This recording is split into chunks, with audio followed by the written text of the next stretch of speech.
இன்றைக்கி நம்ம பொரி உருண்டை கிறிஸ்பியாக எப்படி செய்கிறதுன்னு பார்க்க போகிறோம். இந்த பொரி உருண்டை அப்படியே கடையில் வாங்கின மாதிரி எவ்வளோ நேரம் ஆனாலுமே அந்த கிறிஸ்பினஸ் போகாமல் அருமையான டேஸ்ட்டாக இருக்கும்.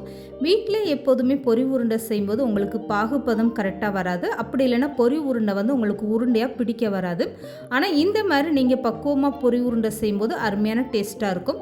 ஹலோ ஃப்ரெண்ட்ஸ், வெல்கம் டு சமே டிலைட்.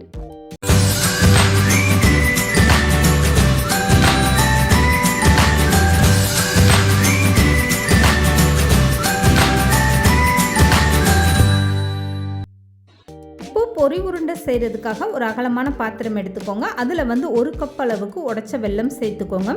இப்போ இது கூடவே 3 ஸ்பூன் அளவுக்கு தண்ணி சேர்த்துக்கோங்க. இதுக்கப்புறமா ஸ்டவ் ஆன் பண்ணிவிட்டு ஒரு டைம் நல்லா கலந்து கொடுத்துருங்க. இந்த வெள்ளை கரைசல் நல்லா கொதி வெல்லம்லாம் கரைஞ்சி வந்ததுக்கப்புறம் இதை நீங்கள் வடிகட்டி எடுத்துக்கோங்க. அப்போ தான் பொரி உருண்டை சாப்பிடும்போது உங்களுக்கு கல் மண் இல்லாமல் இருக்கும்.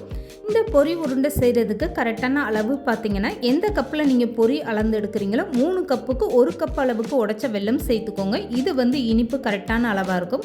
ஒருவேளை உங்களுக்கு இனிப்பு கம்மியாக வேணும்னா நீங்கள் 3/4 கப் அளவுக்கு உடைச்ச வெல்லம் சேர்த்துக்கோங்க. இப்போ இந்த வெள்ளை கரைசல் நல்லாவே கொதி கரைஞ்சி வந்துருச்சு. இதுக்கப்புறம் ஸ்டவ் ஆஃப் பண்ணிவிட்டு நான் வடிகட்டி எடுத்திருக்கேன்.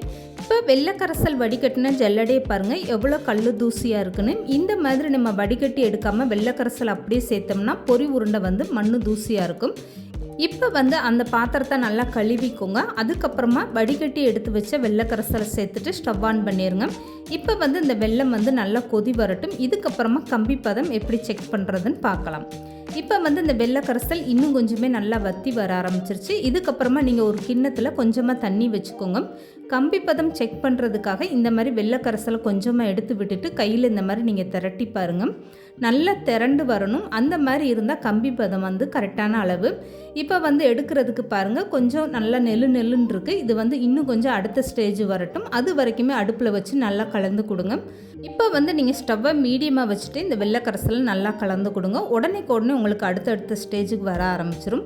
இப்போ திரும்பவுமே நான் இந்த மாதிரி கிண்ணத்தில் தண்ணி வச்சுட்டு இந்த வெள்ளை கரைசலை எடுத்து விடுறேன். இப்போ நான் எடுத்து காட்டுறேன் பாருங்கள் எந்த அளவுக்கு நல்லா சூப்பராக வந்திருக்குன்னு. இப்போ திரட்டி பார்க்கும்போது உங்களுக்கு அந்த கிண்ணத்தில் ஒட்டாத அளவுக்கு நல்லா இந்த மாதிரி கையில் உருண்டையாக வருது பாருங்கள். இப்போ இந்த வெள்ளைப்பாகு கரெக்டான அளவாக இருக்குது. கையில் உருட்டி பார்க்கும்போது எந்த அளவுக்கு நல்லா பால் மாதிரி உருண்டு வருது பாருங்கள். இந்த மாதிரி வெள்ளை கரைசல் இருந்தால் தான் உங்களுக்கு பொரி உருண்டை நல்லா கிறிஸ்பியாக இருக்கும். இப்போ இது கூடவே 1/4 ஸ்பூன் அளவுக்கு ஏலக்காய் சுக்கு சேர்ந்த பொடி சேர்த்துக்கோங்க. 1 ஸ்பூன் அளவுக்கு நெய் சேர்த்துக்கோங்க. பொரி உருண்டை நல்லா டேஸ்ட்டாக இருக்கும். இதெல்லாமே சேர்த்துட்டு ஒரு டைம் நல்லா கலந்து கொடுத்துட்டு ஸ்டவ்வை ஆஃப் பண்ணிடுங்க. இப்போ ஸ்டவ்வை ஆஃப் பண்ணதுமே உடனே அளந்து வச்சுருக்க பொரி சேர்த்துக்கோங்க. எந்த கப்பில் நான் வெல்லம் அளந்து எடுத்தனோ அதிலே 1 கப்பு வெல்லத்துக்கு 3 கப் அளவுக்கு நான் பொரி எடுத்திருக்கேன். இது எனக்கு இனிப்பு கரெக்டான அளவாக இருந்துச்சு. இப்போ உடனே இந்த வெள்ளை கரைசலோட நீங்கள் பொரியை சேர்த்துட்டு நல்லா கலந்து கொடுத்துருங்க. பொரி உருண்டைக்கு உங்களுக்கு பொரி நல்லா கிறிஸ்பியாக இருக்க மாதிரி பார்த்து எடுத்துக்கோங்க.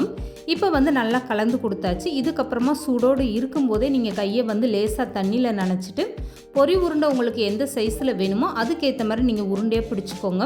பொரி உருண்டை ஒவ்வொரு டைமும் நீங்கள் உருண்டையாக பிடிக்கும்போது கையை லேசாக தண்ணியில் நனைச்சிக்கோங்க. தண்ணியில் கையை நினைக்கும் போது உங்களுக்கு பொரி உருண்டை பதத்து போகும்லாம் இல்லைங்க, நல்லா கிறிஸ்பியாக தான் இருக்கும். அதனால் ஒவ்வொரு டைமே நீங்கள் இந்த மாதிரி லேசாக தண்ணியில் கையை நினச்சிட்டு உருண்டையாக பிடிச்சி எடுத்துக்கோங்க. கடைசி உருண்டை வரைக்கும் உங்களுக்கு பாத்திரத்தில் ஒட்டாத அளவுக்கு பொரி உருண்டை ரொம்பவே சூப்பராக இருக்கும். ஒருவேளை உங்களுக்கு தண்ணியில் கையை நினைக்க பிடிக்கலைன்னா நீங்கள் கையில் நெய் அப்படி இல்லைன்னா அரிசி மாவு அப்ளை பண்ணிவிட்டு இந்த மாதிரி நீங்கள் உருண்டையாக பிடிச்சி எடுத்துக்கோங்க. அவ்வளோதாங்க, நல்ல கிறிஸ்பியான பொரி உருண்டை ரொம்பவே சூப்பராக ரெடி ஆகிடுச்சு. கண்டிப்பாக நீங்களும் ட்ரை பண்ணி பாருங்கள். இந்த வீடியோ பிடிச்சிருந்தா லைக் பண்ணுங்கள், ஷேர் பண்ணுங்கள். மறக்காமல் சமையல் டிலைட் சேனலை சப்ஸ்கிரைப் பண்ணுங்கள்.